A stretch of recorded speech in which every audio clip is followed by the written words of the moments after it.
Good morning, fellow option traders. This is Jeff, and welcome to the Daily Scan for Friday, February 20th, 2015.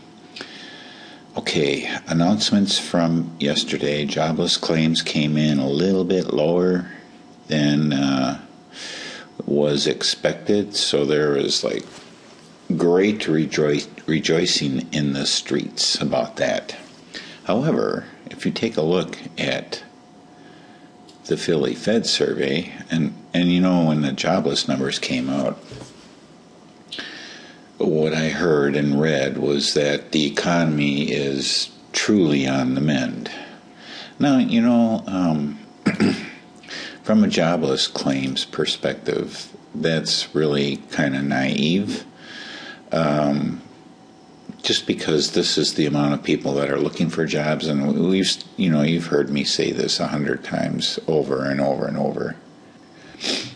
But anyway, if you look at this from a chart perspective, and let's take a look at this from a technical perspective, it looks like we have a bottom here. As a matter of fact, it's still not even down to its lowest if we look at the 4-week average. So it looks like as though it might be bottoming out to me.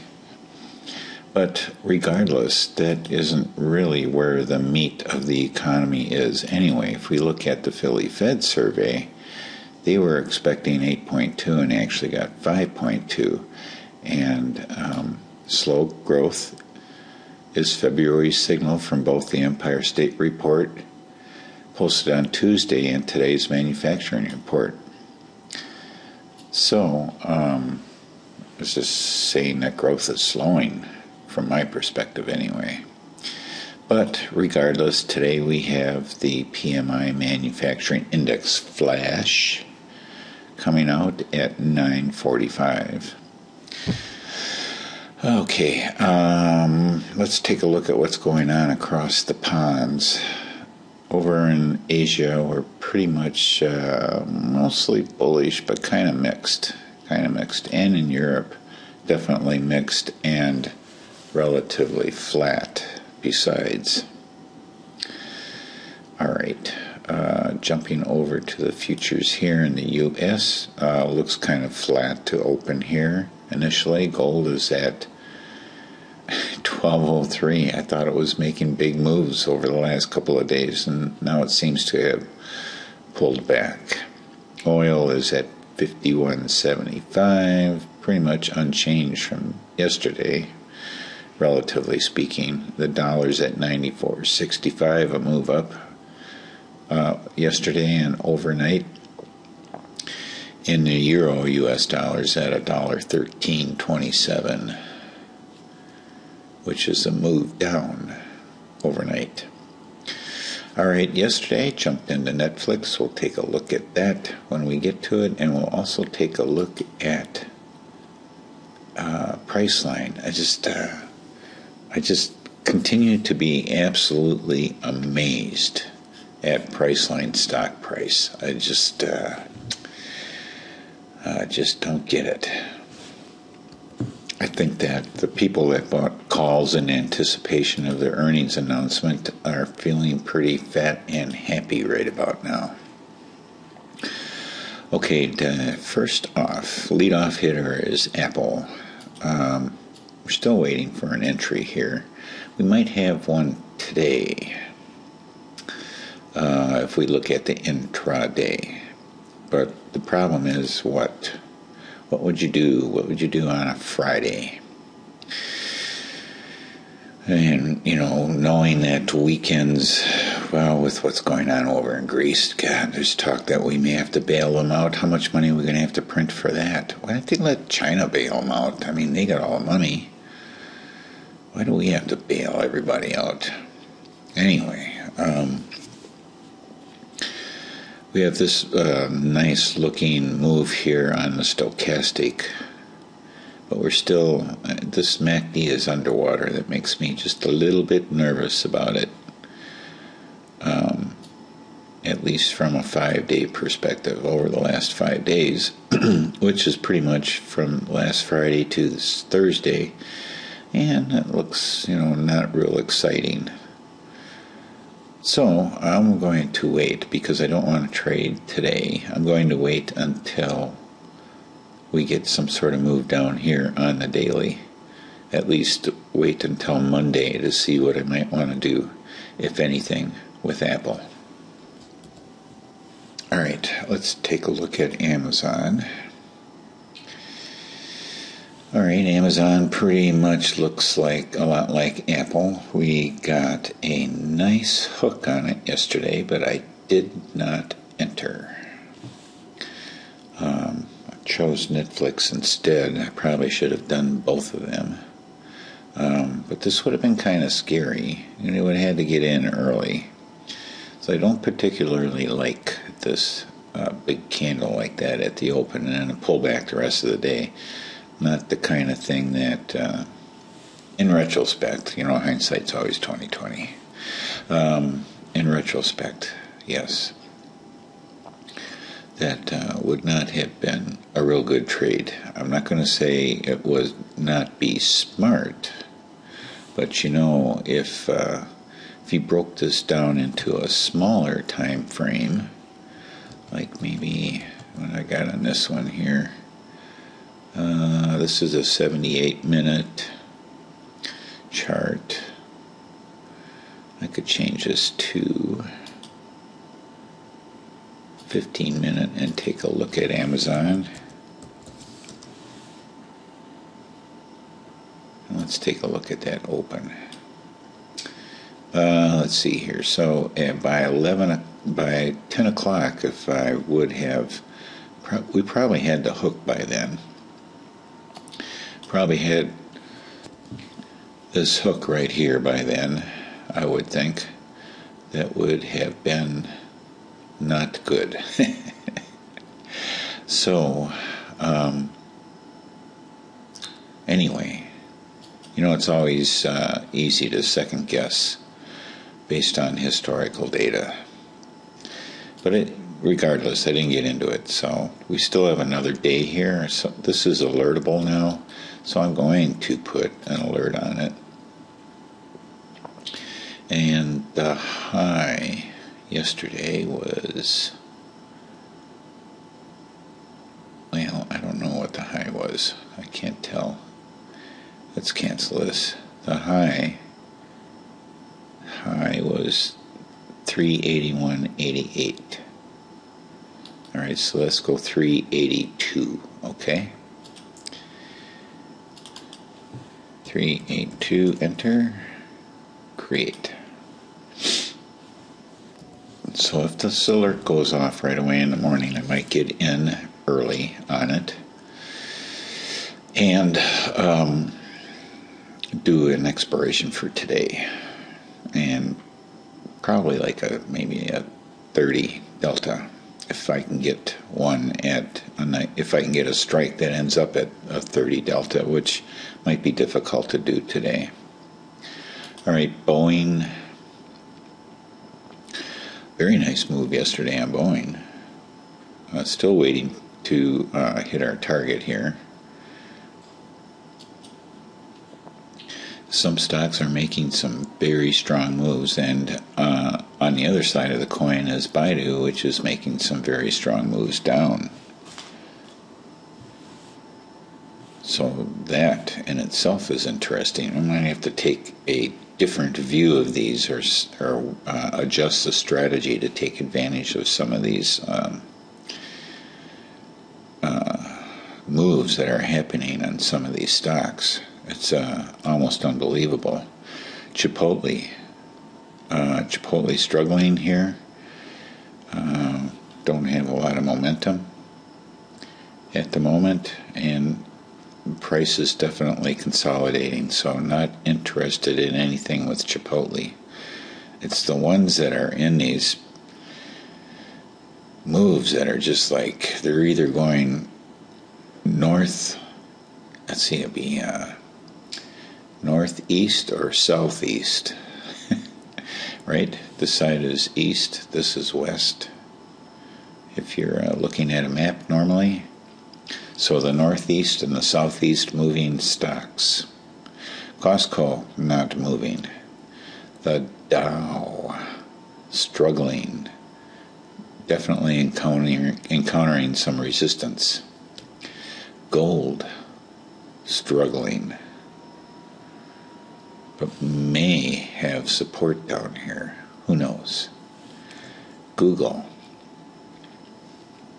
we had them on our list yesterday too, and we got a hook, but we didn't get confirmation. So Google goes back into our setup again for today, and we'll see if we can get that hook on the MACD.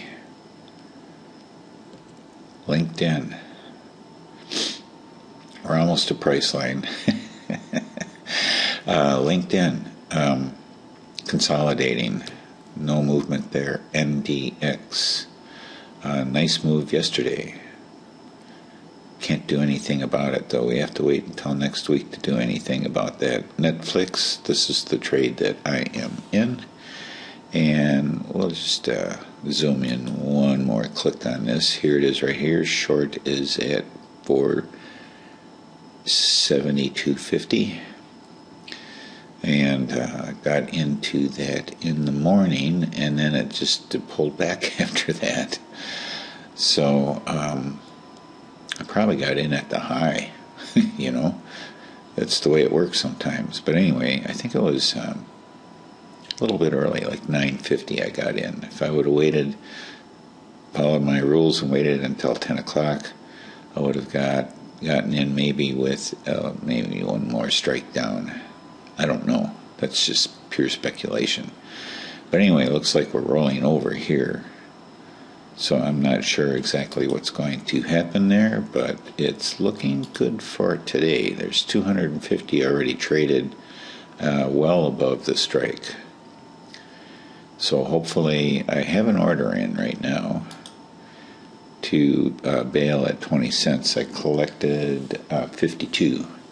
So I'm willing to get out at 20 cents. Here's the risk. Oops. Here's the risk profile.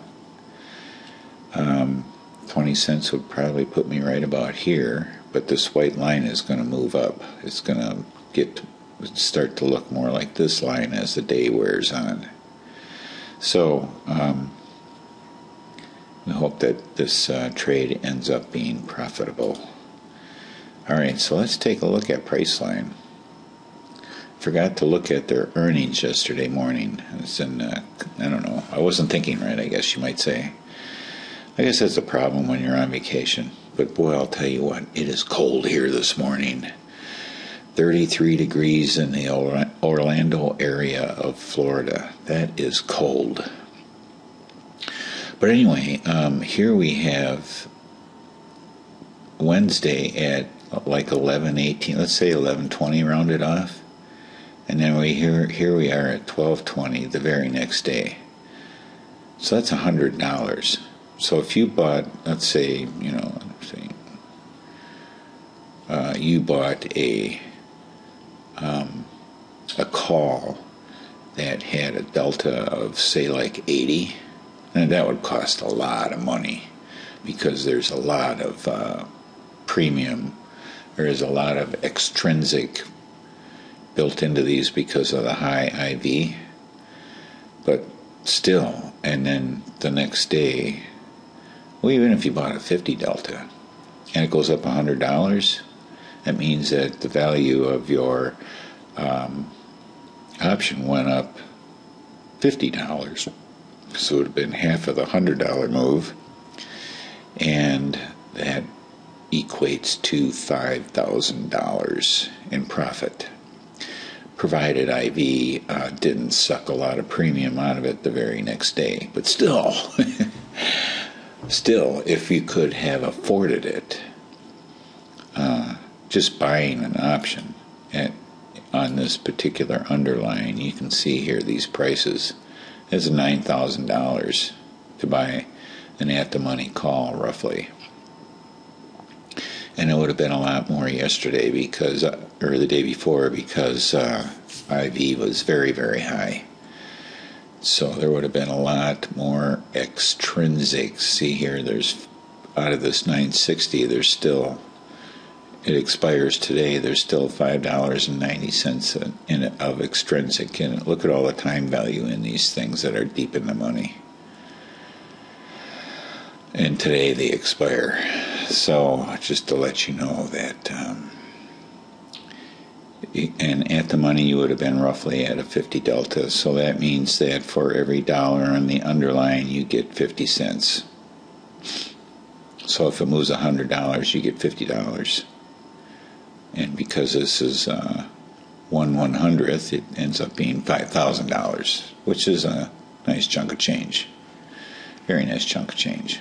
Anyway, enough babbling on about Priceline. Coulda, woulda, shoulda. Okay,